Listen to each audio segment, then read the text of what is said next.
Good afternoon, sports fans. It's your friendly neighborhood Paul here, bringing you the next episode of Nostalgia on the Rocks, where we talk about the games of old, the games of new, and everything in between.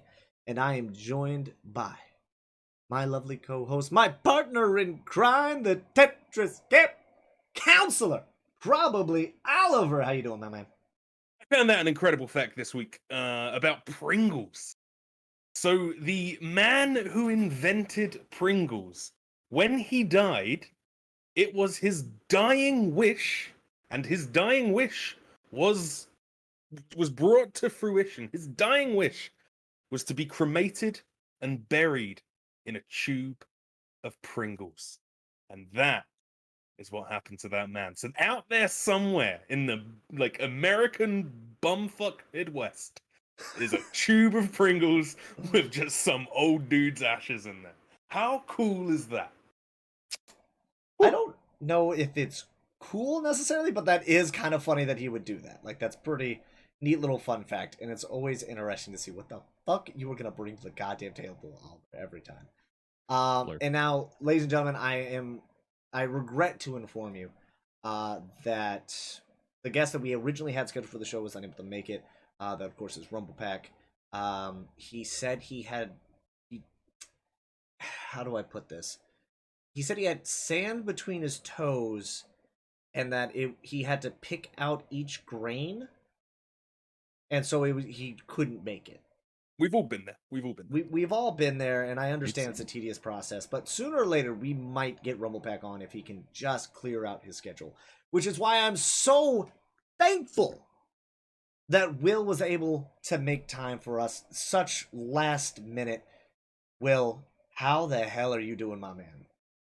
Doing great. Thank you so much for having me on. It's been a long time coming, I feel. Yeah. I think this is the I think fourth time I've invited Will. The third. Oh, okay, the third. The third time I have invited Will. Will, a man I have known for what, 10 years at this point? That a man I thought I could count on. A man I thought I could trust. A man I thought would be there for me. Look.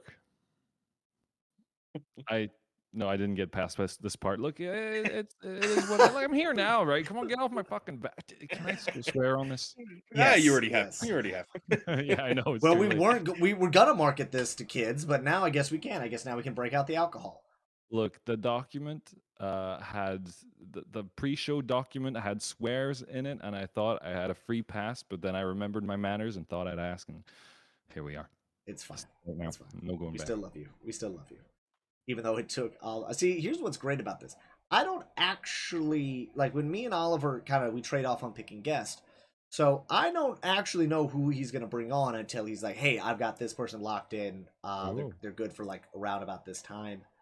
And it's like, "Oh, cool, boom, nailed it." So like, I had no idea he had contacted you on two other occasions. I just assumed like he just like, oh yeah, Will, bam, yeah, like we'll bring Will on this time. Why not? I feel bad, because like every time I was like, I can't, I want to. It's so nice to be asked. Every time he was like, I don't want to do it. I am not doing it. I've had to pay him for this evening. You had to pay him handsomely.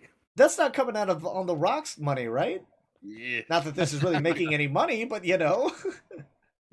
Well, going into debt. We've gone into debt.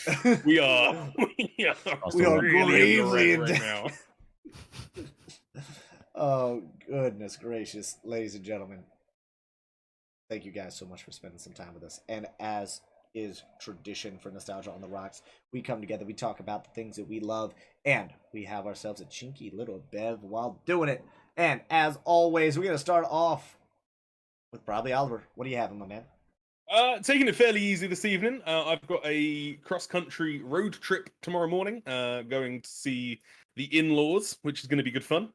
So I'm sticking to the beer, and we have got the Camden off-menu IPA. Ooh. Very, very nice. And I'm doing it proper. A pint glass that's been in the freezer for a little while. Ooh, to get nice just and treating cool. yourself. So we'll get a little ring pull. Hopefully Yeah, there we go. There we go. It's a good drink. It's a good beer. Hell yeah. Hell yeah. God, we normally don't like to reference chat, but Avenged. I heard he asked for 6 figures. 6 Funko Pops to be exact, but I'm like, God damn it. I liked it. That's good. That is bad humor at its finest.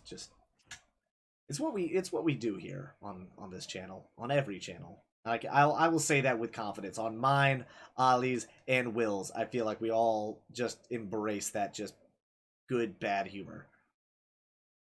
So you take it to the beer. Will, what are you having, my man?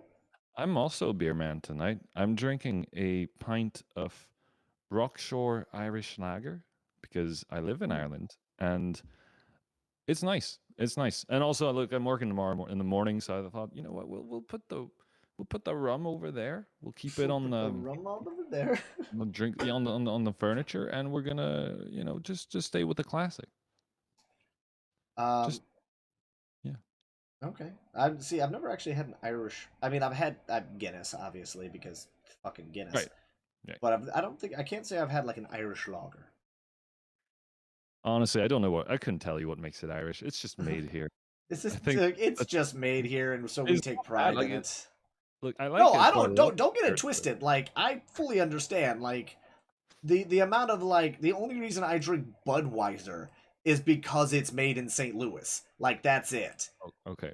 Like, it's just home. You got to drink the hometown beer. Otherwise, when you say where it's are you? made in St. Louis, do you mean it's like siphoned from the sewers of St. Louis? Because it's taken actually straight from the Mississippi River. So yes. The cool, refreshing, catfish-infested river of the Mississippi. I mean, the city gets a pass, but what did you have to bring it with you? I mean, I didn't. I mean, fair enough. Actually, that wasn't fair. Oh man, see, there's a terrible joke. Before I get in my drink, I was up in Chicago just doing like a touristy nonsense, and they have like the little boat tours where they just take you around on these little boats and they show you they point out all the buildings and all that. So they go out into the lake, and they're talking about it, and they talk about how in I think it's early 1800s, possibly 1900s, they put all of their sewage into the river and just sent it down river. That, of course, then led to St. Louis getting all of that sewage and grossness. And so they're like, of course, St. Louis got us back years later by bottling that said sewage and selling it as Budweiser. And I was like, I hate you, but fuck, that's good. Damn it. I do not have to work in the morning. Although I do have... Yeah, what's your excuse? 3 things that I'm going to be sitting in this chair recording? No, yeah, 3 things, including my own Twitch streams tomorrow. Tomorrow's going to be 4. Shit, because I have 4 things I'm going to be sitting in this chair tomorrow for, so it's going to be a long fucking day of me just talking. Like, which in and of itself is its own hell. But I digress, ladies and gentlemen, because today I have myself a lovely scotch, a lovely 12-year Glenlivet. Ooh. And I'm not gonna lie, big bottle as well. Oh yeah, I don't. Ooh. Yeah, I might have bought the bigger one on accident, accidentally on purpose. So here we go. Get that cork. Ooh, it's always that first one. It's always that first one. It's just such a lovely pop. Little ASMR still on. There's your ASMR. Okay. Ladies and gentlemen, once again, thank you guys so much for spending time with us. I hope you guys can sit back, relax, and enjoy the show. Cheers. Cheers.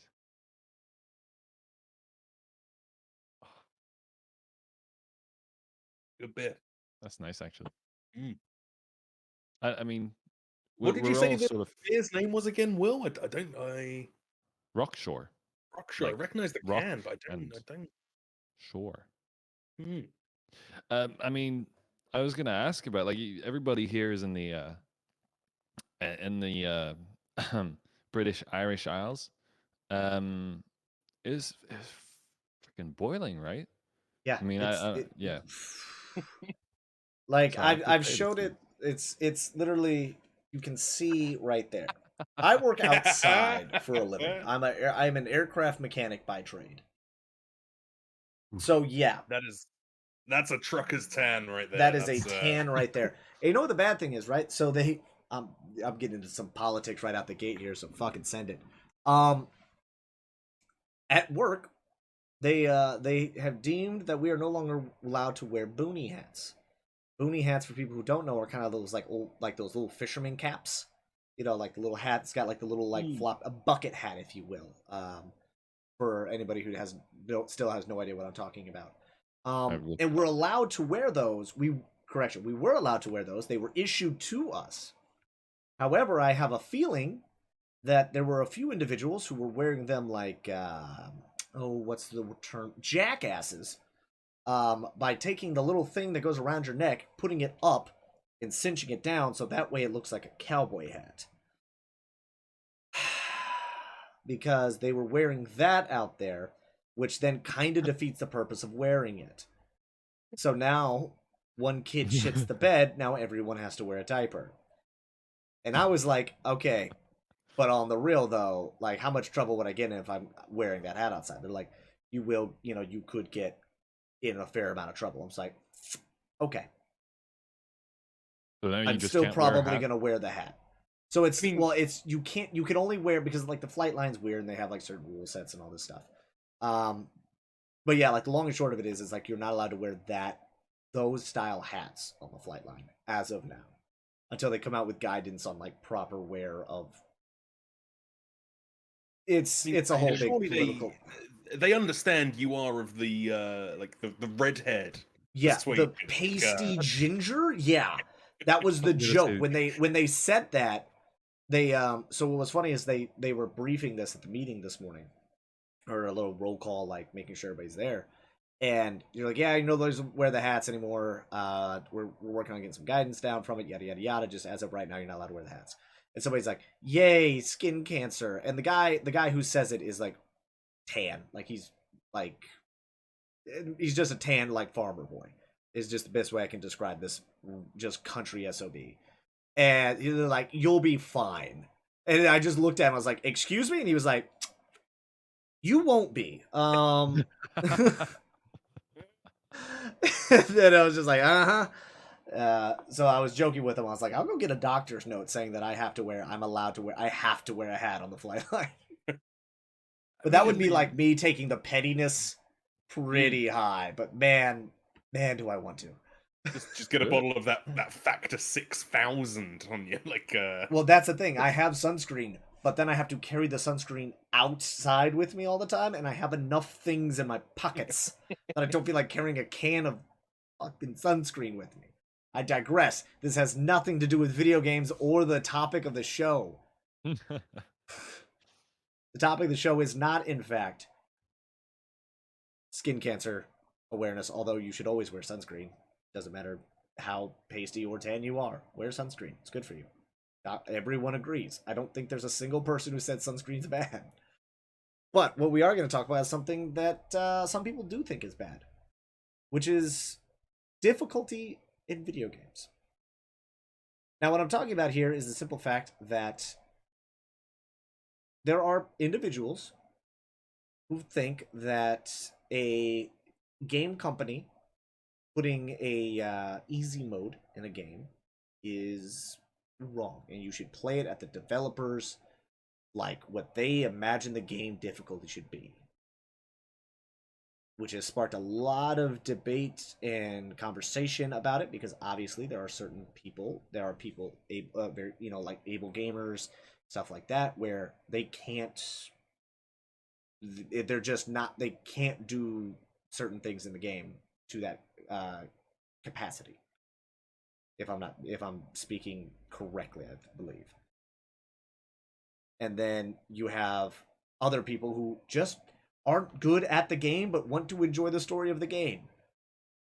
and this has now kind of started this whole big debate. And since I'm sitting here with two other people that are very good at hard games, Will being good at Dark Souls, well, playing a lot of Dark Souls, I will say, probably Oliver, paying somebody to play Cuphead for him, and also, I guess Tetris. I would say Tetris is hard. Tetris is Can be. It can be. Like, Tetris is when you start talking. High level Tetris is hard. High level Tetris is ridiculous. So yeah, so we're gonna float this question out there. Oliver, I'd like to have you kind of start off. Like, what are your feelings on it? I guess. Yeah, I mean, like, because it was the big ticket item last week as far as like video game Twitter was concerned, and like I think what sparked it was the what's the game? What's the Tim Schafer game that's coming out? Fuck, Psychonauts 2. Yeah. I love. I'm so happy for. I'm looking forward to that game. It looks incredible. Like, but Tim Schafer or Double Fine have come out and said that there's going to be a god mode, an invincibility mode, like just a mode where you can literally play through that entire game without being touched, like so that you can just experience the story for what it is. Mm-hmm. And a lot of people were really unhappy about that because it softens that, like it ruins like the developers like view of like how this game should be.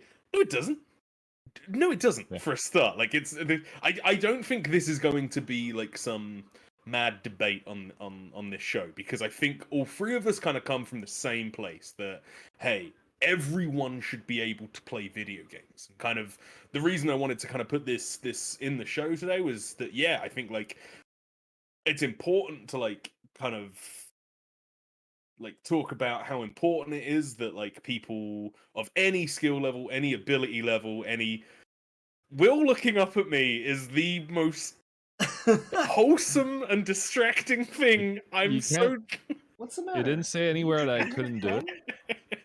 Are we not supposed to look at you as you talk? I thought that was what we were supposed to do. Well, go with it. That's incredible. I am now bummed out that no other guest has ever thought to do that. Thank you, Will. I just do this motion at the start, and normally that's like good enough. But yeah, like totally lost my train of thought there. But yeah, like I do that to people. Sorry. You're good. Like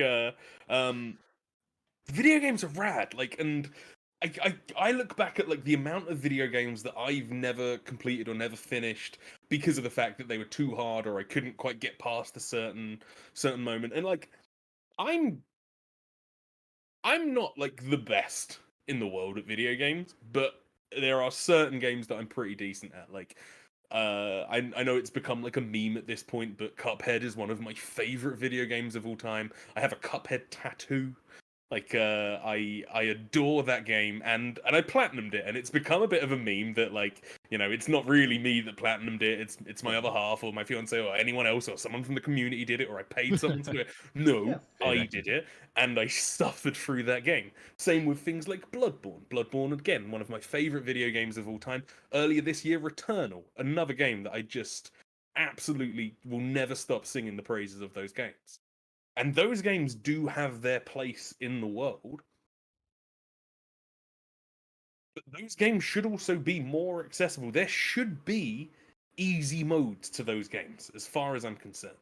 Because putting an quote-unquote easy mode or a god mode in those games doesn't detract from how difficult they are, doesn't detract from how good they are, doesn't stop people from playing through them the way the developer intended, but like allows people, like I would never want to deny someone seeing like sort of some of the weird shit that Bloodborne throws out at you in like its final act. I would. No. No, just no. So not everyone needs to witness that. But like I just don't see why any game should have a barrier to entry, or like another one like Last of Us 2, like when that came out last year, there was an incredible like kind of like difficulty settings on that game, because you could you could literally change the difficulty of like certain aspects of that game. Like if you Yeah. weren't very good at stealth, you could turn the stealth down to easy. But you find the combat itself like too easy. So you can put the combat to hard, the stealth to easy, the survival to normal. Like you can there's sliders for everything. And like I loved that because I'm famously terrible at stealth games. I really enjoy them, but I'm terrible at them. I get too panicky. I get like I like horror games, but if I ever have to like sneak around, I can't do it. I can't do it for too long at all. So I did like on like my Last of Us 2 playthrough, I knocked the stealth down like 1 on the slider.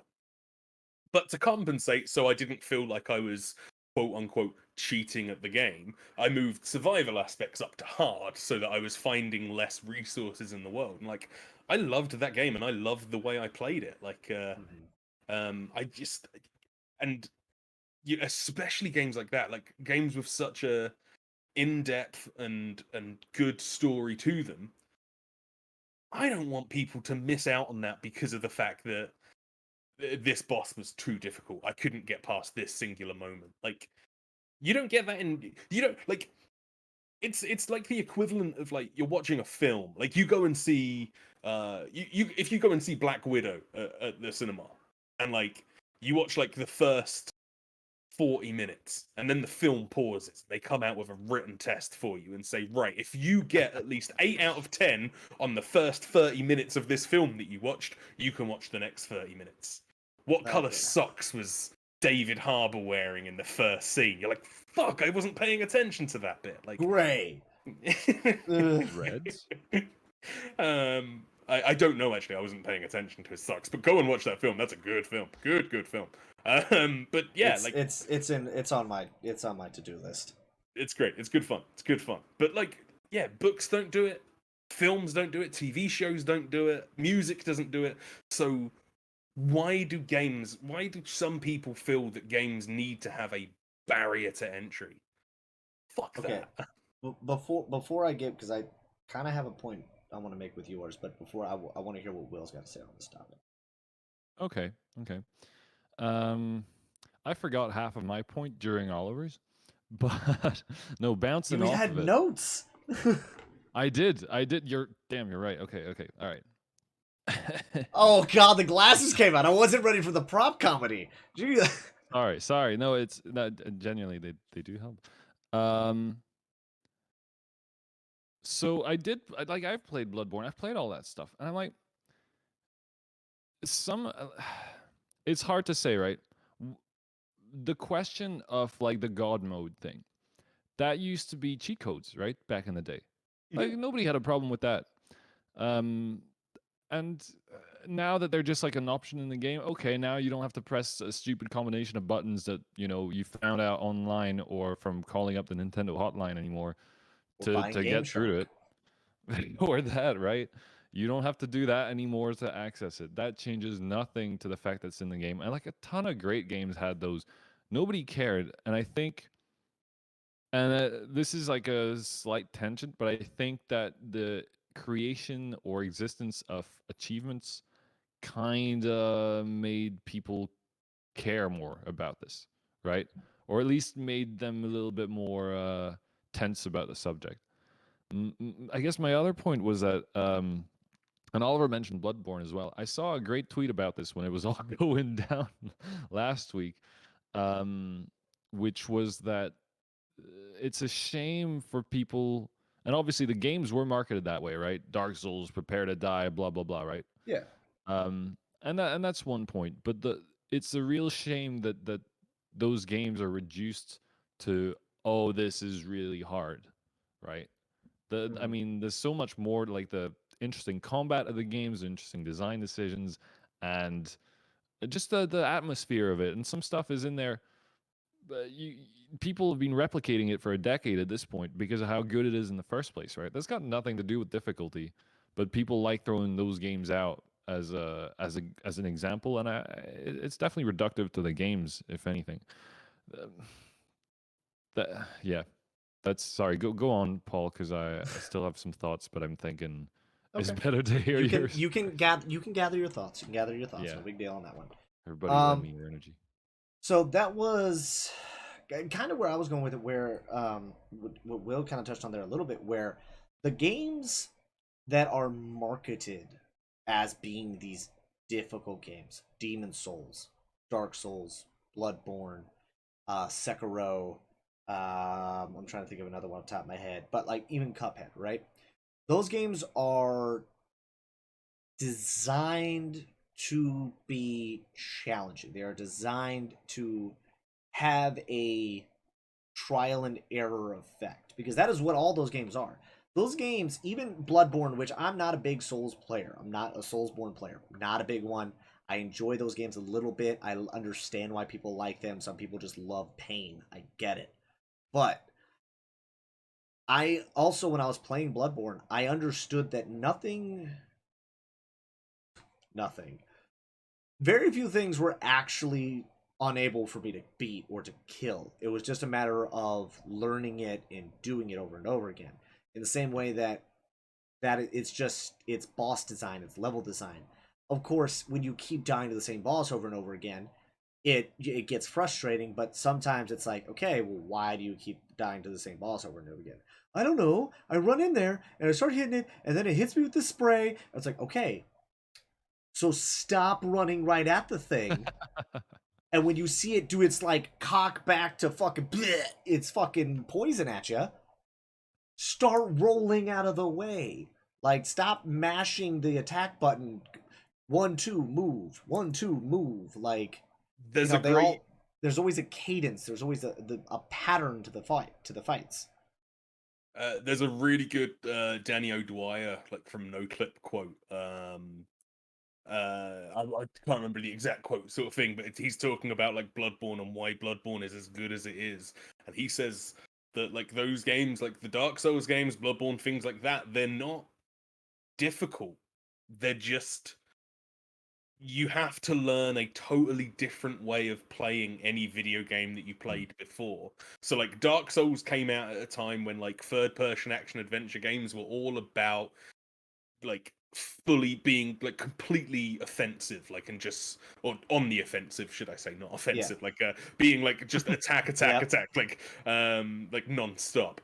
And this was a game where you had to be incredibly defensive. You had to like stop what you were doing and look for like certain moments to strike. And then just as like people were falling in love with like Dark Souls and Dark Souls 2, they released Bloodborne, which was totally the opposite, and there was no time to be defensive in those games. So you had to learn that way of playing after playing the Dark Souls games. And then same with Sekiro. Sekiro came out and it wasn't defensive or offensive. It was all about parrying. It was all about like timing and like and that's kind of why those games aren't as difficult as people make them out to be. They just play differently to the games that were contemporary to them at their time of release. Yeah. Sorry, I was gonna say it's funny because I was gonna mention No Clip as well because they recently released a like a documentary about the making of the Demon Souls remake, and they interview some of the developers of the remake. I think they're called Blue Point, and one of them saying like, yeah, my first playthrough of Demon Souls, I didn't use any magic until like the last act or whatever, right at the end, until I did at least like 3/4 of the game, because it was never explained, it never made sense, and that is something they've apparently like changed a bit. I haven't played the remake because I don't have a PS5, and I don't think okay, Oliver has one, but I was gonna say barely anybody else does. But I think now what they've done is they've added like little videos that just are basically slight hints in the menu. You don't even have to look at them. I think you can turn them off altogether. But they're there, and I guess like to give context to this as well from my point of view, I beat Dark Souls 3 like a couple of months ago. I did that all with like the first sword they give me because I like I didn't want to learn any of the other like attack patterns because they're complicated, and then They just played differently, and like I wasn't into that. In fact, I would not be playing any of these Soulsborne games without like streaming them, right? Without chat in the first place, Having because a I just community or a hey, Sherpa, as I was called Beard in yeah, the Hair, is so goddamn useful.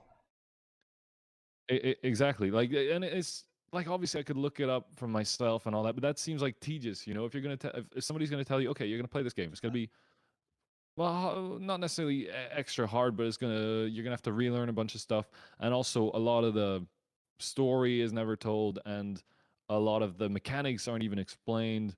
And yeah, go ahead and figure it out. Also, we have a huge wiki that you can find all the answers to, but you have to tab out or go to your phone every 10 minutes or something, figure something out. Nobody wants to do that, right? Or Yeah, maybe people do, and that's maybe, great. But I just it guess should be maybe open, there's somebody out there, or a few right? But it somebodies, I should still be imagine. open to a lot of people who maybe don't want to do that. And I know I didn't, and I'm so glad I did it on stream, because then it wasn't I didn't miss the challenge. Like, what was tough was still tough, but it was still it was less tedious. And I know that's not quite difficulty, but there's something there as well, I think. Well, it's so I just to kind of what you said about, like, you played through the entirety of Dark Souls 3 with the first sword they give you.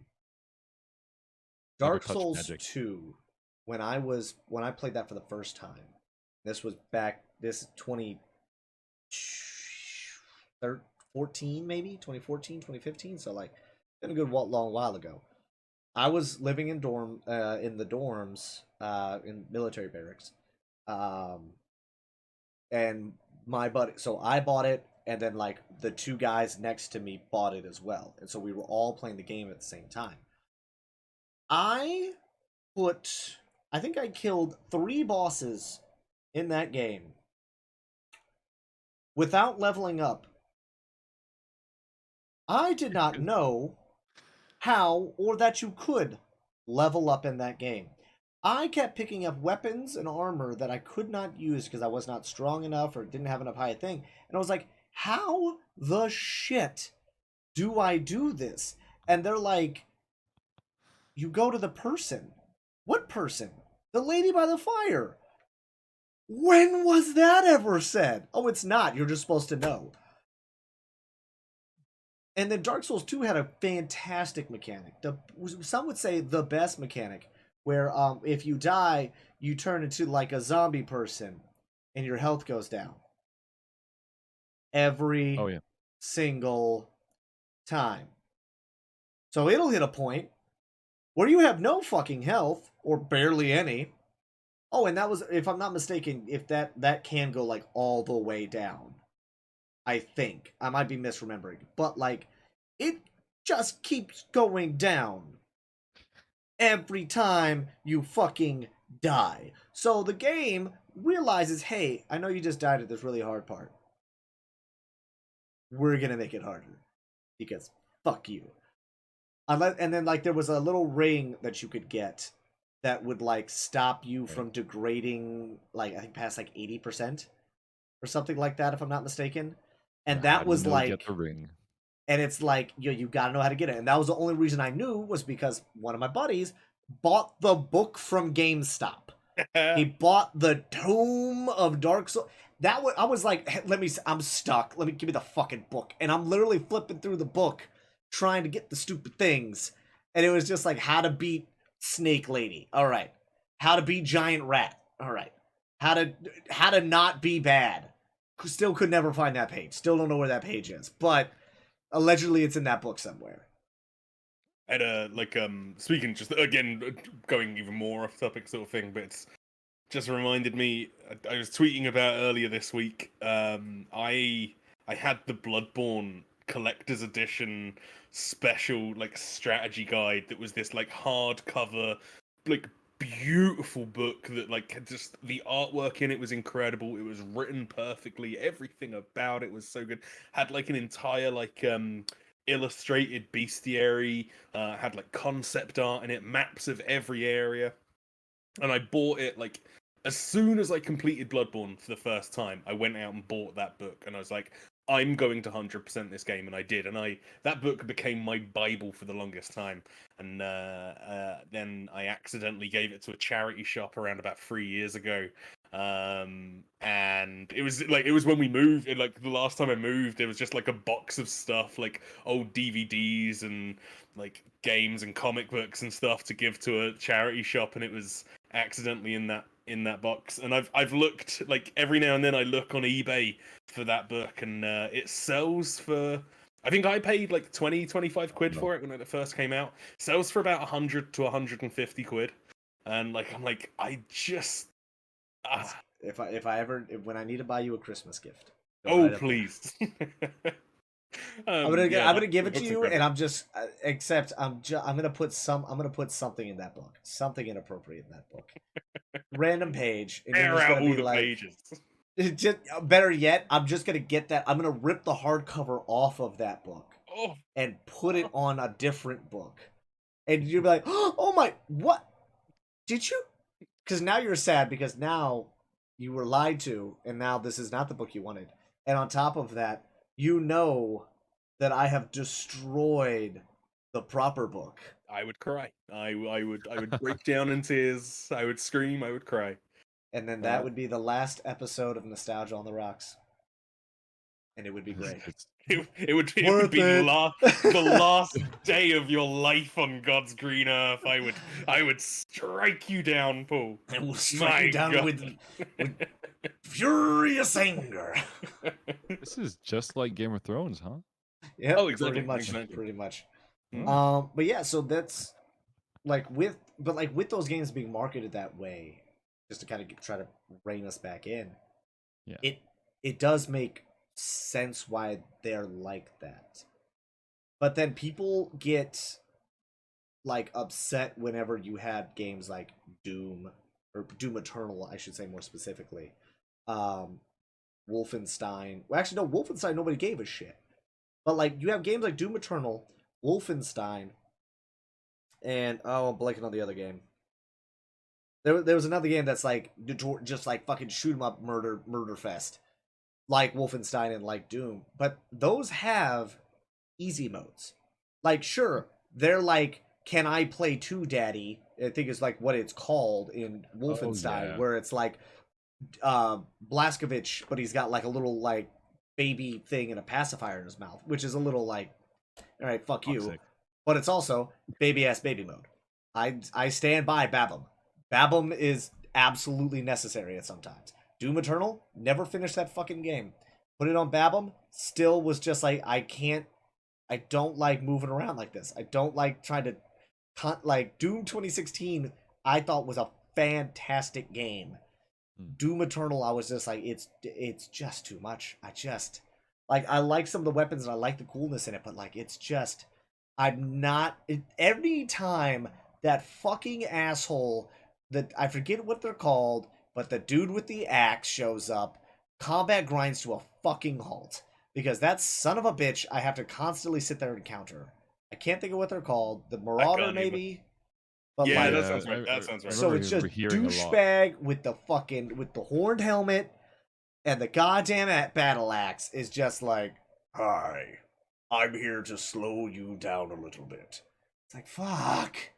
I've not even played the game, and I know what you're talking about because I remember everybody just, and not even just saying it's too hard or anything like that, just like it's badly designed, like really kind of slow and tedious to fight. But yeah, that guy specifically, not like even the rest of the game, they do like, because the game has like a lot of like platforming and like world traversal, which is really cool because like there's certain weapons that you'll have. There's the sawed-off shotgun that has like a chain grapple hook thing. And so you can use that to hook and swing to the next thing. But then you can also use it to like hook a guy and either drag him towards you or drag you towards it, depending on what creature it is. So it's just like, hello there, boom, like double barrel shotgun, flamethrower attachment on the shoulder, and then you like go to stab it at the end.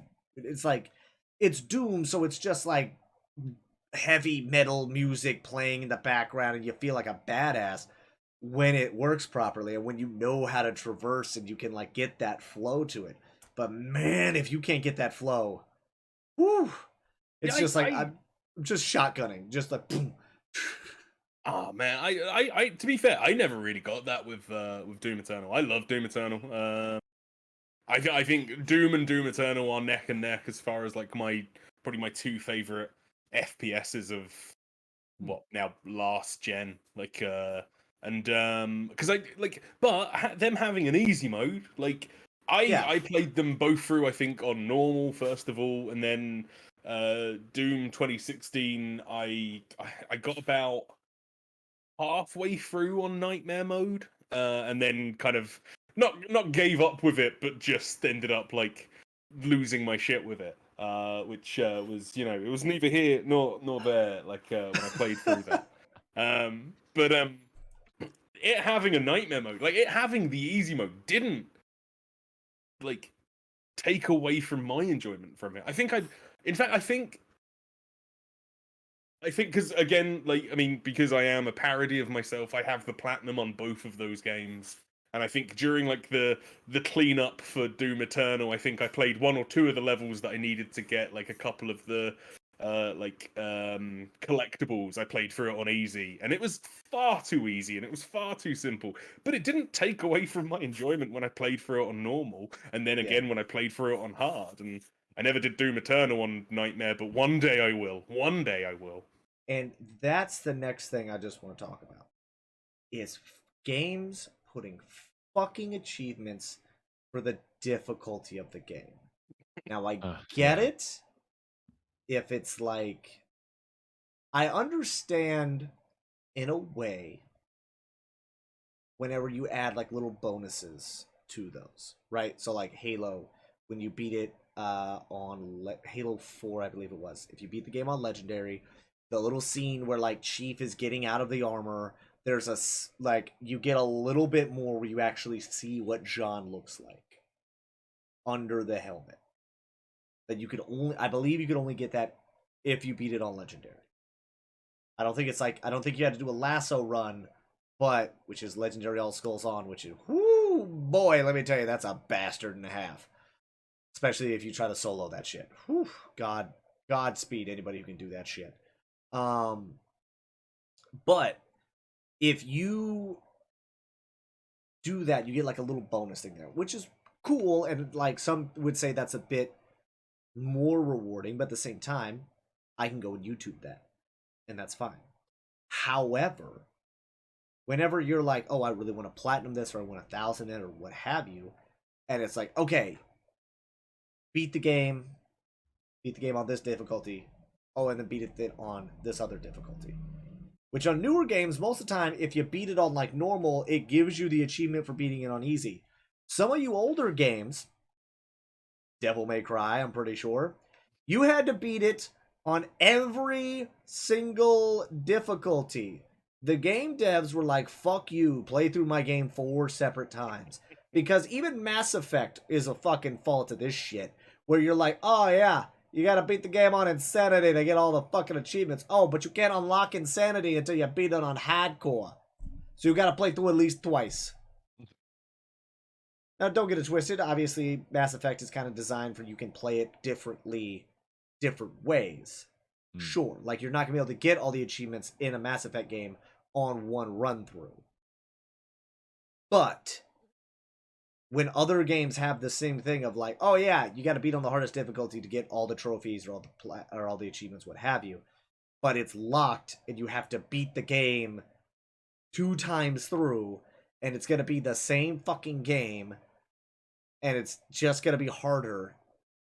It's like frustrating. And I'm not even a trophy or an achievement guy. Like, I'm not a completionist. There are a handful of games I've completed, and those are because I love those games. The Mass Effect 2 and 3, let me be very clear. Mass Effect 1, no. Just no. Even on the Legendary Edition, I haven't gone through and done that all yet.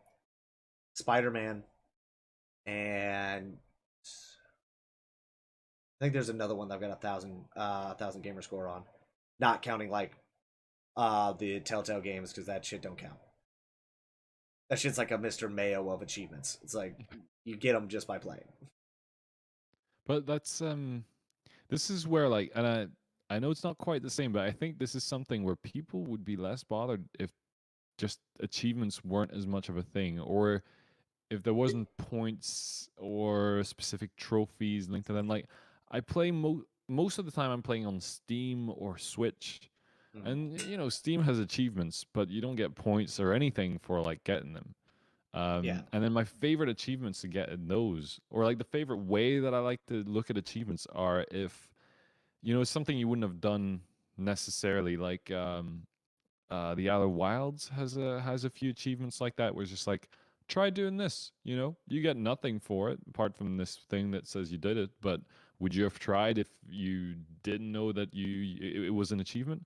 And then you're like, oh no, I wouldn't Yeah. have. Okay, but oh, apparently you get Steam levels, which you know, It you know, look. it doesn't do We are anything. not. We're. That's the thing, though. We're not that audience. Or let me rephrase this. I'm not that target audience.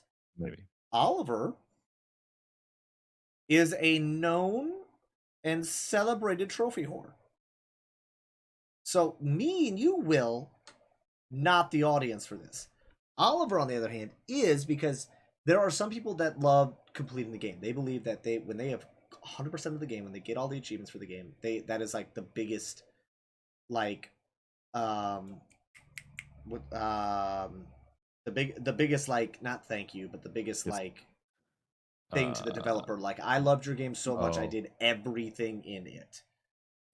But like some of these, you know, I heard, I haven't done it, but apparently on Assassin's Creed Syndicate, you have to like knock over like 50,000 poles driving around London or something. Mhm. And it's just Probably like, there. what does this do? You know? What was it? Friday the 13th. I remember had one that was like you get. Oh, win as Jason like 1,000 times or something. Like I think it was 6. I know there was one that was like 666. mm. Like you had to win as him like 666 times. But is that difficulty, you know? Like It's not. is- It's not. It's right. and like It again, No, I mean, difficult, but also it's- totally kill everyone. Like wipe them out 666 times. A game of that, it's like Dead by Daylight. A game of Dead by Daylight can last 15, 20 minutes a pop. And that's like, so that's 20 minutes times 666, and that's if you do it perfectly every single time. Because in that game, I believe they had a ranking system with it, right? Or did they not have rank in that one? I can't remember, but when Friday the 13th first came out, there was no way to choose whether you were going to be Jason or the survivor. It was at That random was the as well. other one. That So was the it other was- shit show. Yeah, It was like uh, it's not Dead by Daylight where you're like, oh, I'm going to be the killer or I'm going to be a survivor. No, it was just you get what you get. It's like, fuck. Yeah, I mean, like Paul, you're totally right. I mean, I am the target audience for like trophies. I've never been too fussed about achievements, but trophies for some reason really grab me. I currently how's that have. not the same thing? It is. It the same. is. It 100% is. What I mean is that, Okay, like, so okay. basically, because I never had a PS3, I had an Xbox 360, and that was the first one that had achievements on, I think, and Yeah. and Right, for some it was, reason it was. they never grabbed me when I had an Xbox 360. I was never too bothered about them. I'd have a look at them, and it was the kind of stuff like if they came up naturally, I was like, oh, cool, bring on the bottom of the screen. That's cool.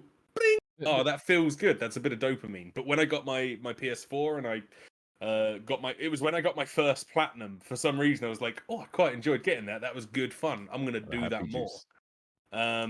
Yep. You know why? Because he Oliver, I got a question for you. Yep. How many trophies, IRL trophies, do you have?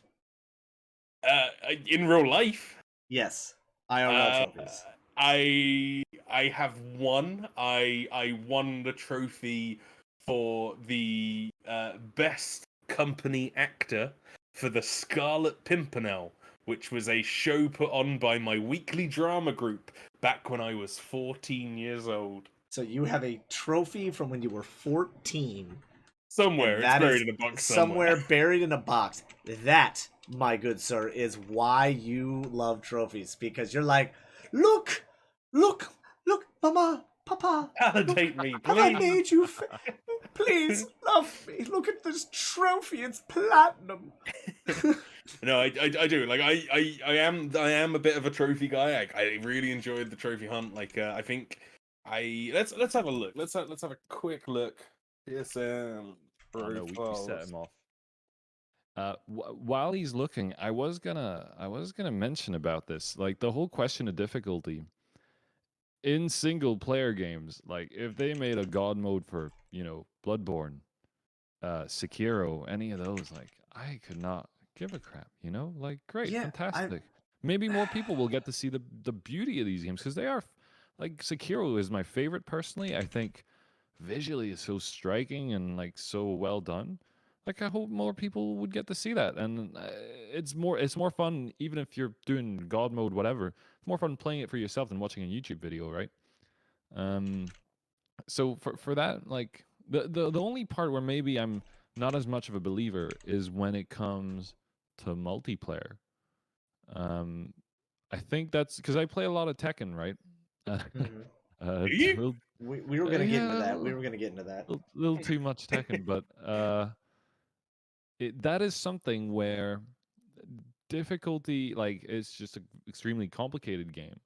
But it's kind of like, in fact, playing Sekiro, playing all those Soulsborne games, got me wanting to play as in to play fighting games because it's the same kind of parts of your brain that are activated for this stuff. It's like when you block, when you hit, when you dodge, whatever, right?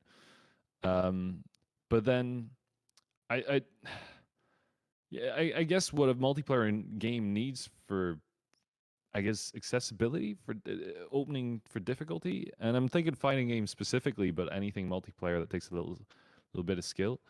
Um,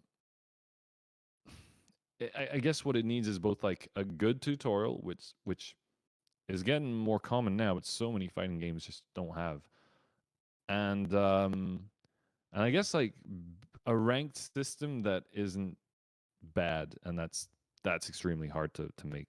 I I think mean, from games I would like say that's kind of the thing with multiplayer games is that the difficulty isn't made by the developer; it's made by who you're up against, sort of thing. Like you have all yeah. the same tools as the person you're up against has.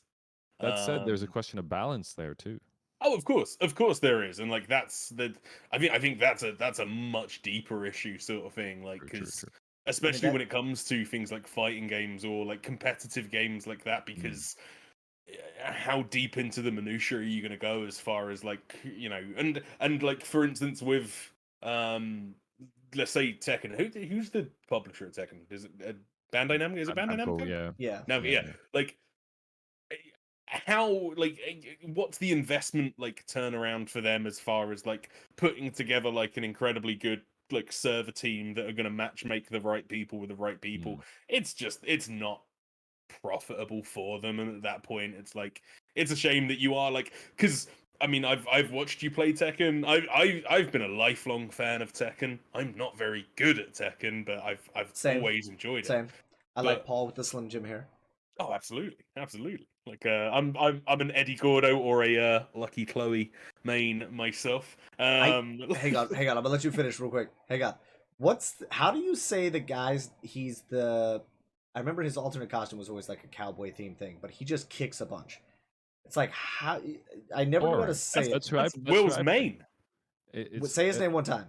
I think everybody in English says Hwarang, but apparently it's pronounced Hwaran. All right. I But could not for the life of me. I was always like, yeah, fucking Hararang. What? Yeah, Kiki Boy. You have Kiki Boy. We Kiki got Boy Punchy also Boy, works. Kiki Boy, and Bruce Lee. Like those were the three. I was either Paul, Bruce Lee, or Kiki Boy. Those were my three. Because I could just juggle you with Kiki Boy, or I could just fucking just rock'em sock'em robots you right in the chest in Tekken Tag Team. Just tag out between those two. I'm juggling, juggling, juggling. Boom, punch you in the next week. Juggle, juggle, juggle. Punch you in the next week. Well, like here's a question. I think so. I mean, correct me, obviously, but so it seems like maybe you got into it a bit, maybe not on the hella competitive side of looking into frame data and all this, batshit stuff. But you still had a good time, right? And I think that part is the develop. Well, it sounds like it anyway. I think that part is the developers kind of and it was said in chat, but, like, making it accessible, as in making the entry barrier lower. But they didn't. I can confirm that they did not touch the skill ceiling, which is still sky high. You know. I think that's decent. You know, I look. It's always going to be complicated. Some of these things. I think some people in the gamers, you know, might be afraid. Gamers. I was gonna say some people in the gaming community. I'm like, you know what you are. Yeah. But I was gonna say some people might. It sounds like almost like they're afraid that, like, oh no, they're gonna make everything dumbed down or too easy or stuff like that. I don't think that's ever been the real question. You know, if it happens, I'm pretty sure that's not what most people want. However, like, an easier way in, or just a way to play that doesn't require necessarily as much tediousness, not even time, not even effort, but just like it doesn't have to be tedious. Hmm. I think that's a lot of fake difficulty that people like to sit on top of and be like, look what I did, and it's like, yeah, great, you know, Looking at you fucking didn't really Division do 2. anything. We're looking at you, Division 2. I mean, Just, probably. just because you give them more health doesn't make like their guns hit harder and they just are more of a bullet sponge. I digress. Two was Oliver, I'm sorry. stupid. I totally cut you off there. What you were saying, you are a lifelong fan of Tekken. Oh You no, no, weren't like necessarily I good was at just it. saying, like, for me, like, because that was just gonna make the point of, like, the difficulty with, like, that sort of, like, multiplayer game is that, yeah, like, I've loved Tekken, like, ever since I was a kid. I remember I remember, like, playing Tekken 2 for the first time and, like, falling in love with, like, Tekken for me has always been my fighting game. Never massively got into Mortal Kombat, never got into Street Fighter, but Tekken was the one I really enjoyed. Loved Tekken 2, Tekken 3, Tekken Tag Tournament, Tekken 4, and then like kind of skipped a few like in my like sort of teenage years and came back for Tekken 7. Loved them, love all of them. And it's like Tekken 7, another one of my platinums. We will get back to that, I'm sure, as well. But Let's like talk with about. but with I like need to What, I need to what does that before we mean? get too far away from this. okay. You need to wash your goddamn mouth out right now. For you skipping, glossing over, not even mentioning Soul Calibur. All Oh right? shit! You I just did love gloss and Soul run. You're like, Calibur. ah, yeah, I know I like Tekken more than that Street Fighter game or the Mortal Kombat. So, you know, it's all the. I understand skipping Killer Instinct. Killer Instinct Xbox is clear. Fuck that game. Like, I don't care. I say that. I've never really played it. I just know it's like an older one that's like whatever. But No, That's pretty good. fucking Soul Calibur was like Tekken loved it when I was younger, and then I found Soul Calibur and I was like, I love this game for for a few different reasons. I liked having like the different weapons and shit, but one major reason that I loved it more than the other fighting games. You want to take a stab at what that was? the Vulcan, was it Vulcan? Falling off the ring. The ring out? Nope, not because ring out. Although that was always fun. Wasn't the ring out? Wasn't because of any character. There was a fucking Mercury. block button. There was a fucking Oh, block button. I Virtua Fighter suck 2 then. so badly at like going back and like trying like to back up and block at the same. I'm bad. I am an aggressive fighting player. I do not backpedal. I go forward or sidestep. There's no backwards for me. I am punishing you into the corner. That is my main objective, which is why I don't do well online. Which is why I stick to the story / arcade modes. Because I'm just murdered. But like that okay, that's interesting, right? Does a block button make these games easier? I don't know, you know. It made it easier for me. I'm Yeah. dumb. I'm big dumb. I don't know how to. I can't. Once again, I can't. I am a tank at heart. Tanks don't go backwards. Tank goes forwards. I stand here and I hit you. You go away, I chase you. You come towards me, I stand there. I knock you out of the ring. I think it was. I think it was Soul Blade was like because it wasn't called Soul Calibur. At least in the UK, it wasn't called Soul Calibur for the first game or two. That's And I true. remember, Yeah. I think it was Soul Blade. And I remember playing that on the PS1 when I would have been about like maybe 8 or 9. And like I remember the story mode that it had in that game, which was almost like an RPG. Like you went from town to town, and like that game was awesome. That was a good game. I do apologize for missing Soul Calibur. It's okay. I will forgive you. I will forgive you. The hands like of fate have dealt you your cards. It Like does it's sound all like that. just like this over the top. Like what the fuck is happening? That's all fighting games though. Oh, Like yeah. basically every fighting game just had the story makes no sense. Not if we're gonna compare it to Soulsborne, I, I could go places there too, but I mean like fighting games specifically is always like, yeah, look, we made the character first and then came up with the story afterwards, and then that had to match with the other batshit story that we made up 2 For days that ago. guy, yeah. Yeah, exactly. Hey, it's like every good D&D character. You come up with what the guy looks like, and then you design the backstory. You don't. No one wants to go backstory then decide what he looks like. No, I want to make a cool looking dude, and then try to explain why he has an eye patch and a hook hand. All right. Because he lost it in a bar brawl against a Tarask. A bar brawl with a Tarask? It was a baby Tarask. Don't ask questions. I mean, it is what they've done, to be fair. And I mentioned like it's easy to like turn back around to Soulsborne as well in this conversation about difficulty, but like even the story is like I like, and I think just, that's what the fuck. And you know what? It's fine because I think like if you look at Hollow Knight, Hollow Knight's I think one of the best examples of games that have successfully kind of mimicked the Soulsborne formula while giving it their own, giving it its own twist and kept it hard, but also definitely more accessible. I would say to most folks. Yeah, I'd argue the other way round with Hollow Knight. See, I think Hollow Knight's a lot harder than the Souls games. I would say Really? roguelites / likes, however you want to fucking pronounce the word. They're on my list. Those games are very similar to the Souls games, where like those things are so fucking hard, but they reward you for trying and continuously going. And those games, Hades, Dead Cells, West of Dead, which once again I love West of Dead so much. I think it's a Returnal. game. Returnal, yes, I said the games I played, so yes, Returnal as well. And then what was the other? Wait, was Returnal the one that just came out? Yeah, Returnal was the one that came out. What was the one that came out before that, where you were like an FBI, CIA, like MIB-esque lady? It was like you were in a paranormal division. But that one was a rogue. Yeah, that's Control. Yeah, that was really a roguelite. Yeah. It was just more of like in the Returnal mind frame of like just what the fuck is happening.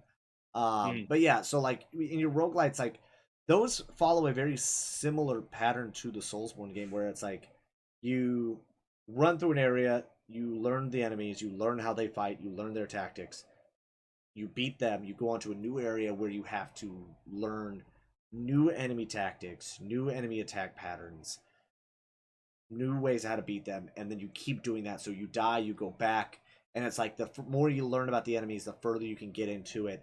And with Souls, like games like Hades and Dead Cells, where the weapons you get, like you can get the same weapons in Hades, but the boons you pick up, the gifts from the gods, change drastically. So you might be like, oh, perfect, I just need to find Athena. Athena will never be there.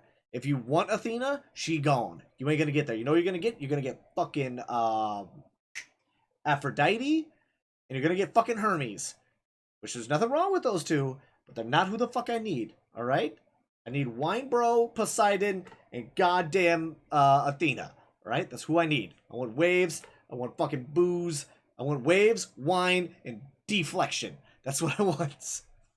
I think it's 2 weeks until Hades comes out on PlayStation and Game Pass, and I am so excited because I will fight. Is it not already? I think No, it was a Switch and Steam exclusive. Yeah, it was on Ooh, Steam. really? Came out on Switch. Yep, that game is perfect for Switch though. Like it is Mm. such a good I mean, yeah, because the definitely. art style's not too crazy to where it would tax the Switch too much.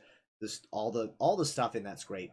Reaper's Pass plays that game phenomenally. He whooped my ass whenever I threw down a gauntlet against him, thinking, obviously we'll be able to stand us. Nope, that man just curb stomped me. He let me like think I was gonna do all right for the first like 3 of the 5 rounds, and he was like, "All right, like should I just go 100%?" I was like, "Go 100%." That motherfucker made it through like 3 levels, like 3 areas on the starting set. Like no like added benefits of like darkness or weapons. Like he has the starting sword, very similar to Will here with his goddamn Dark Souls 3. Just starting weapon, go. And he got to like the 3rd level, and I was like, man, I'm barely getting past the first. What the shit? I like yeah, like I've avoided Hades so far. I like famously not a fan of PC gaming. I like to chill out while I play video games, not sit in front of my computer Steam and play Link. 'em. No, fuck that. Get a Steam Deck. I've got consoles, man. Like Steam Deck, it's a console. and then like I've avoided buying it on Switch as well, just because I don't really love playing video games on Switch. Like, never really have done. Like, there's a few games I've really enjoyed on Switch, but for the most part, I struggle to get into games on the Switch. Although I will say, like, and like, because I was talking to this Because they about don't have achievements. absolutely. But I was talking about this to someone recently. I can't remember. It might have been Jacob Hale when he was playing through it on Twitch. Celeste. Like when I first played Celeste, I completed it on the Switch in handheld mode. And if you have ever played that game is so fucking difficult. And to play it with those awful Joy-Cons, like on a Alright. tiny screen, like laying down whilst in bed, I completed Celeste, and I have like about a couple years later, like well, fairly recently, only 3 or 4 months ago, I played it back again on PlayStation, and I have no idea how I managed to complete it on Switch because holy shit, that game is hard. That game is a difficult video game. All right, but okay, you know what? This is actually a great example of what we're talking about today, because both Celeste and Hades, they both have like a god mode ish, right? Mm-hmm. Hades definitely has one because it's called definitely that. has That's a the god point, mode. right? Right. And then Celeste Celeste does too. Celeste Right. has a mode where like I can't remember what it's called. I think it's called like assistance like mode. you'll float or something. Yeah. And you can do it so that nothing you're invincible, nothing can hurt you, and you can literally just jump from screen to screen. But the way Celeste does it, which is my favorite, probably one of my favorite things as far as difficulty in a video game is concerned, is that if you turn on that assist mode and you start playing Celeste, at the end of the first scene, it floats up and just says, "You can do it. Do you want to turn off assist mode?" And just the fact that it says you can do it, and that is what that game is about. And like, because that is one of the few games where I would suggest, like, no matter what, like, do not play that game in assist mode. Play that game as it was made to be played, as difficult as it is and as difficult as it can be, because you can do it. And what game? See, You gotta this play is the problem, right? It's just like there's so many like different nuances in the games. For a game, in my opinion, for a shooter, right? Doom, Wolfenstein, Division, and I understand we're going very fast with this, but like Division to Destiny, stuff like that, that at the harder difficulties are just the same fucking game. They just crank the bad guy's health up. Like, you go from shooting a shotgun to a water pistol, and they go from shooting a normal gun to hitting you with a fucking tactical nuke with every bullet. Like, and your armor is now made of tissue paper. And so like in those kind of games, cranking up the difficulty, if that's your cup of tea, by all means enjoy that just masochist fest. By all means. But like saying that a game should be played the way the developer designed it only works, in my opinion, with certain games. Celeste, the Soulsborne games, where, yeah, they are difficult, but they are not impossible. And At the somebody in end the of the chat day, pointed out earlier. Sorry, I'm just going to finish my no, point here before I forget go about right it. ahead. Somebody pointed out earlier is that there is a difference between a game being accessible and a game being easy. Having an Right. accessibility option to where you colorblind mode, being able to have like certain like sound cues that you would normally have if somebody's hard of hearing, having the subtitle for it, or being able to, little accessibility things. Like I am blessed in the fact that I am an average white guy who has no disabilities when it comes to video gaming. Like my hands thankfully still work before the arthritis kicks in from aircraft maintenance, and my eyes and ears still function, though aircraft noise and everything else is trying their damnedest to ruin them. But I digress. There are people who can't play those sort of ways, so they have to kind of come up with different ways. Xbox has been doing a lot of great stuff with the I forget the controller now, but it's like that big Adaptive controller, right? the adaptive controller, so it's like a little bit easier for people to come in and use those controllers and play those games that they would be able to play otherwise. And I'm blanking on his name now. He used to go by Blind Gamer Steve. I think he changed his name to like Steve his actual Saylor. name. Thank you. I always forget his last name. I know it's Steve, but I can never remember his last name. I feel bad for it. I just know him as Blind Gamer Steve. Because that's He's the how coolest. I knew him. He's He's cool. fucking awesome, but he is such a promoter of like telling video game companies, hey, we exist and we love games. Putting something in there that is something colorblind mode, visual assist mode, like these little things that don't have to be necessarily like always on, but just having the fucking option. I'll say it right now. Having a enlarge text option is so fucking nice. My eyes Yeah. aren't even fucked, but there are some games that just like they want to cram a fucking amount of text. And everything's in like fucking 8-point single point font or single spaced font. And I'm like, I think that says I get a +2. It's made from the I hope this is what I need. And we're like trying to read the text for it. And I'm like, I need to go where? Okay. Like the amount of times where I've done that in certain games is annoying, and the fact that you can just set the text like, hey, how would you like the text set? In my opinion, that should go hand in hand with, hey, how dark do you want the screen? Like darkness setting, subtitles, that up. the text, like the text size, all that shit are all very easy things. I say easy. I understand they're not easy. Game Apparently design they is are very though. difficult. They're Uh, I will say easier. I will say they are not but difficult things to do because I have friends who are artists, and I'm like, it's not that hard to do certain these things. He's like, actually it is. Like to change little things like that can be a pain in the ass. But what I mean by that is, yeah, you have having those little things in there that for some people seem so small, so minute, so whatever. May never use it, may never touch it. Can sometimes make or break the experience for other players.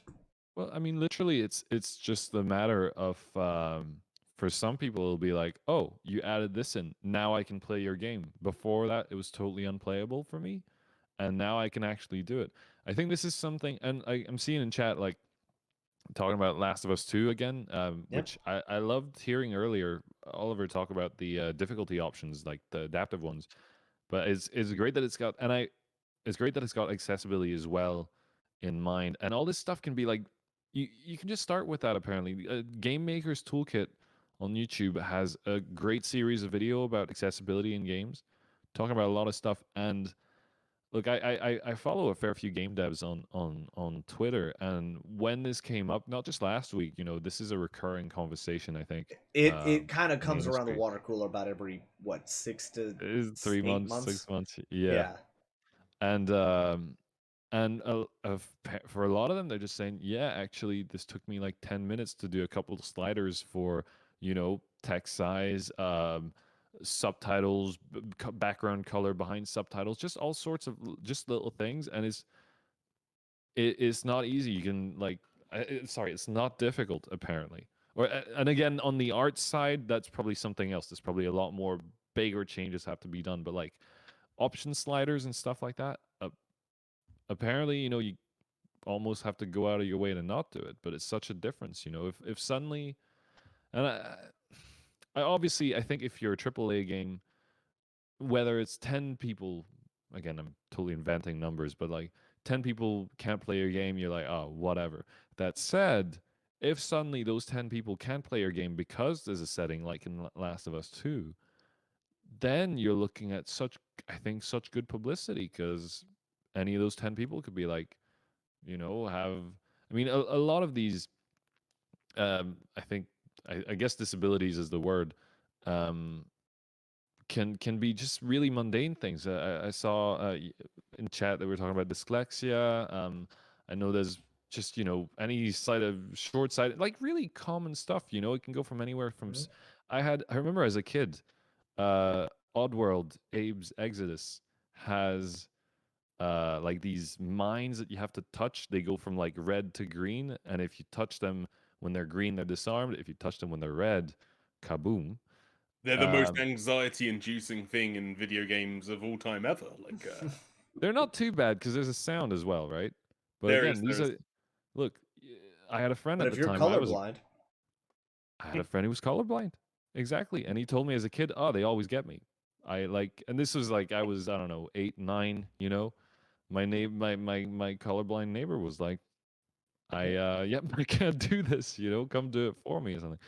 And now now I realize there's a sound that reminds me that I think a blind person beat Abe's Exodus just based on sound alone, and that's just more telling about like the sound design of the game. But that's Mhm. all little things that just add up. Apparently, everything in that game makes a sound. Enemies moving, items falling, just every little thing. And there's a quick save feature. But these are all little features Mhm. around the game that just accidentally, or hopefully now more often deliberately, will make it accessible.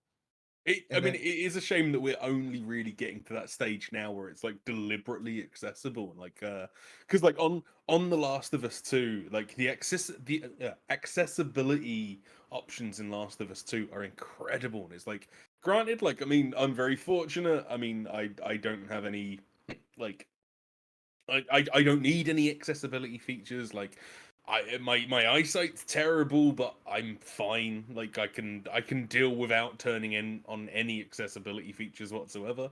Mhm. But if you go through the menus of The Last of Us 2, like, I'm pretty sure there's even down to things like there's like a sonar mode in like Last of Us 2 where like Oh you yeah. can like you will hear like sound based on how far away enemies are and where you are, and like the fact that like there's ways that you can literally change the color of everything in that game, like if you're colorblind, or if you're hard of sight or anything like that, like you can make like every enemy appear bright purple so that you can see just a purple smudge moving across the screen when an enemy's nearby, sort of thing. And it's like, I don't need any of that.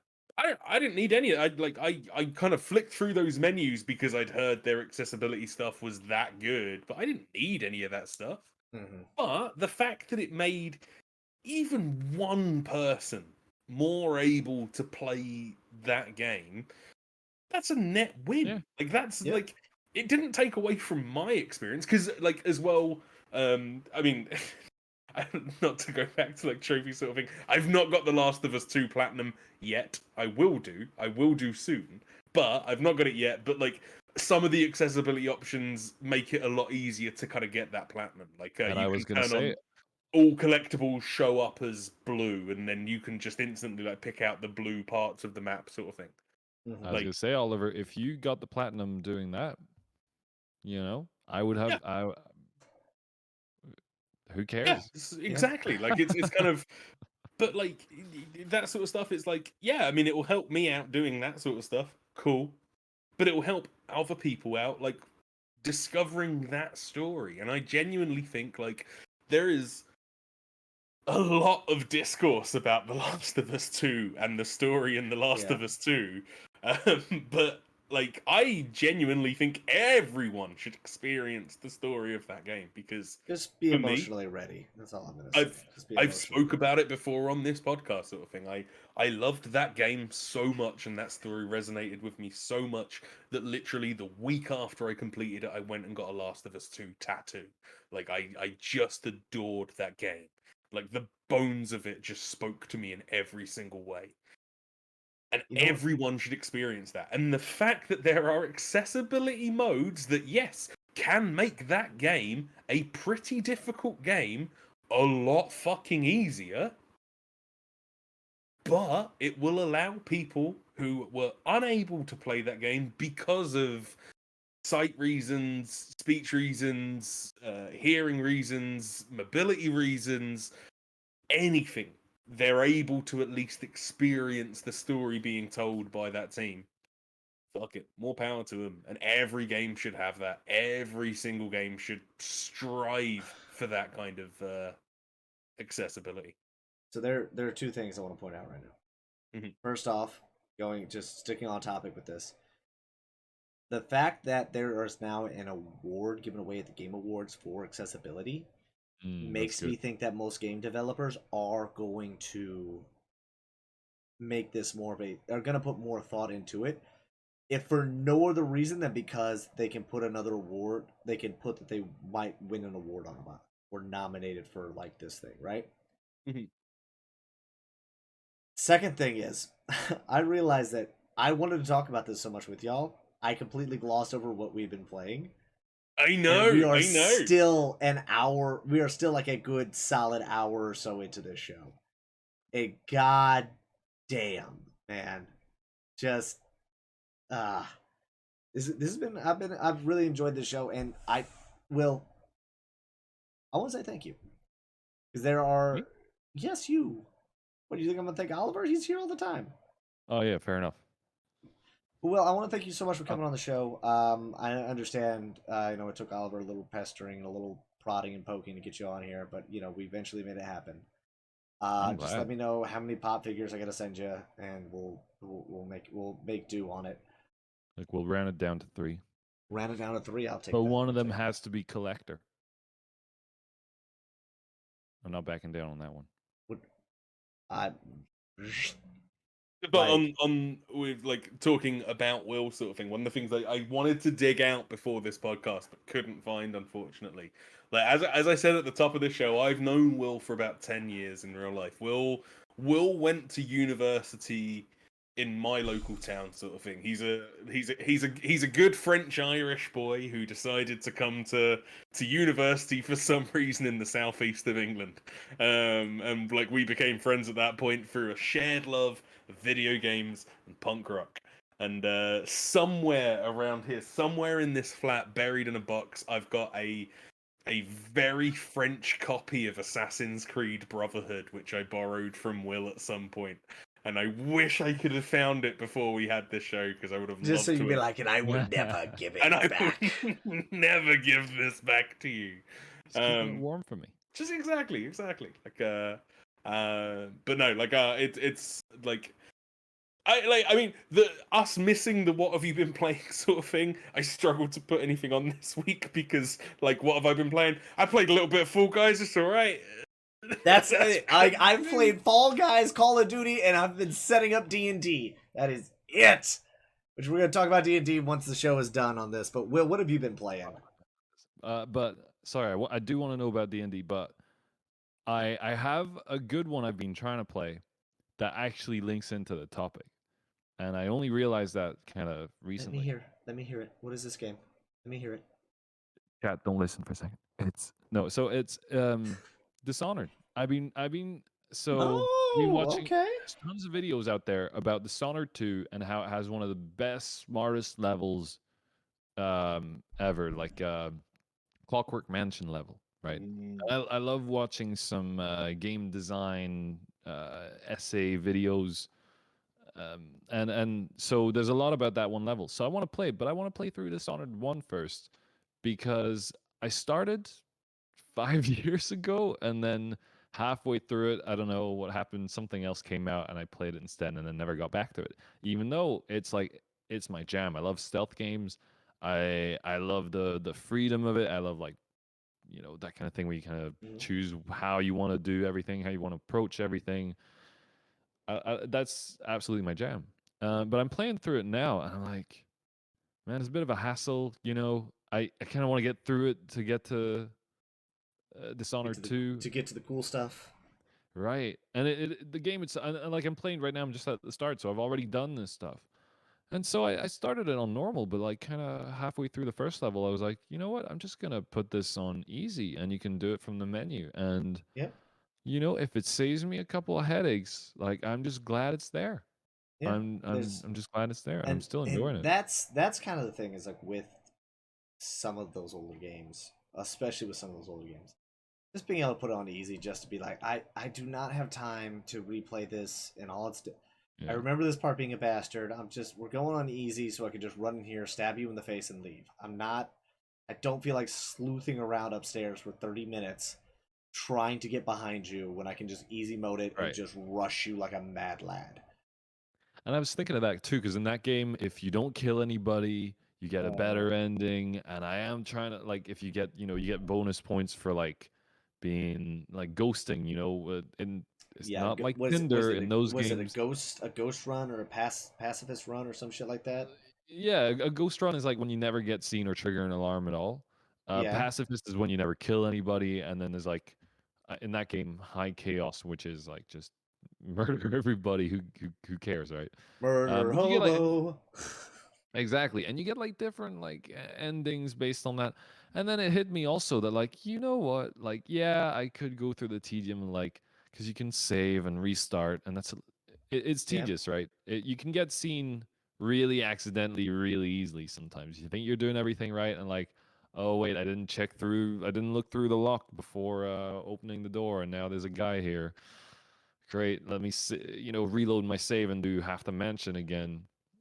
Instead, I'm just like, oh wait, I can maybe just go look at a video. And I think part of it is like taking the pressure off myself mentally, because there is that thing as well of like, there's a little like, oh god, I can't believe I'm about to say this, but I was gonna say gamer pride for a second, and I feel really No. bad. Yeah, that's a terrible Feel set of gross, but it's words. fine. My It's a gamer terrible. pride, just like Vegeta, Saiyan pride. Like that's Yeah, all. My gamer pride won't let me. it's I'm a it's the super worst. gamer now. I'm telling you, it's the worst combination of words, and I wish I hadn't uttered it. But there is that thing of And like, Embrace it. gamer I is in accomplished all this. capital letters, I'm guessing there as well. It's Of course. gamer pride. Yeah, yeah, No, yeah. it's It's the bad capital one. G 4, capital M 3, Yeah, there capital we go. O There Oh, we go. in Yeah. leet speak. Oh God, rough. remember when that was a thing? Remember when that was like real? Oh, FNHPaul. fucking, or like Avenge Assassin Paul. 92X. I I think playing through Dishonored, like going like I'm gonna play through on easy mode sort of thing because I just want to experience what this game is about. Fuck yeah. I've been doing Yeah. it like recently with Mass Effect. Like again like we are gonna do a Mass Effect podcast at some point. We're gonna get a Mass Effect like genius on here with me and Paul to talk through the Mass Effects once I have finally got through them. But like You've got me. Who else do you really need? fair point, fair point. Like well, I missed them the first time they came round, and so it was like when I got the Legendary Collection, first turned on Mass Effect 1, and I first put it on normal, was like, oh, I'm gonna do it. And then I had to restart for some reason or another. And I was like, fuck this. This isn't a like contemporary game. I don't need to talk about like the difficulty of this game or like the challenge of this game. I just want to know the story. I just want to know what's going on in this game. Stick it down to easy, the easiest mode there is, and you know what their easiest mode is? I believe, man, I'm trying to remember now what they exactly called in Mass Effect 3, but it was either RPG or story mode. That was it. And they put in there straight up, this makes the combat easier. This is designed for the people that want to experience the story of Mass Effect. Yeah, and that's especially in a game like that where it's just like, look, I get it. Krogan, well, the Krogan are bastards. The fucking Batarians suck. The Blue Suns are bastards. The Eclipse are... Everybody's bad. All right, I get it. I don't want to keep fighting these people over and over again. Let me just put this on easy mode, and I can just sit there with the sniper rifle in the back, just ping, ping. Like, all right, cool. Oh, they're too close? Shotgun time. And you're gone. You were there, and now you're wallpaper. Like, get out of here. Exactly. I'm not there to be challenged by that game at all. I just want to know what Mass Effect's about. You want to be morally challenged. You don't want to be like... Yeah, exactly. Like... I want you to like... I want those choices to be tough. Like, I want to like... Do I... I know what I want to do, but would Shepard do this? Mate, is there like a version of that game which is like even like the RPG/story elements are easy?